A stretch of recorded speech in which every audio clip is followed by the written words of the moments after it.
بقول لك يا معلم محمد، عايزين بس نسألك شوية أسئلة علشان الناس إيه، في ناس كتير مش عارفة. اللي في إيدك دي إيه؟ وريني كده. كلاوي. اسمها إيه؟ كلاوي. الكلاوي دي بتبقى مع إيه؟ مع إيه؟ مع إيه؟ مع اللحمة. بتتباع مع إيه؟ مع الكبدة. والقلب؟ والقلب. صح كده؟ ماشي. ممكن نسألك سؤال تاني؟ حط بس، سيب الحاجة دي بس كده هنا أهو. ماشي، اتفضل كده.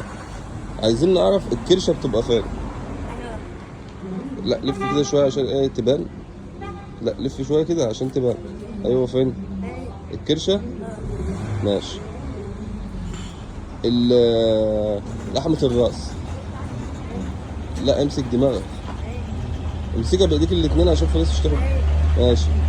آه... ايه تاني؟ لحمة الكتف. ماشي. الموزة.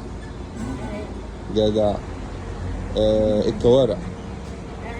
ها؟ طب والكوارع الأمامية؟ ها؟ ماشي. ال بلاش اقول لك المخاصي. المخاصي فين؟ لا بس خلاص انت بتعرف هنا. اقف هنا. ماشي. الضرة فين يا حمد؟ ها؟ طب انت مكسوف ليه؟ احنا بنقول شغل. الضرة فين؟ ماشي. اللية بقى. ها؟ فين؟ يعني اللية فين؟ انا عايز اعرف بعد اذنك. عرفتوا يا جماعة اللية فين؟ كل سنة وانتم طيبين وعيد اضحى مبارك عليكم. بس قول لي اللية فين برضه. يلا سلام.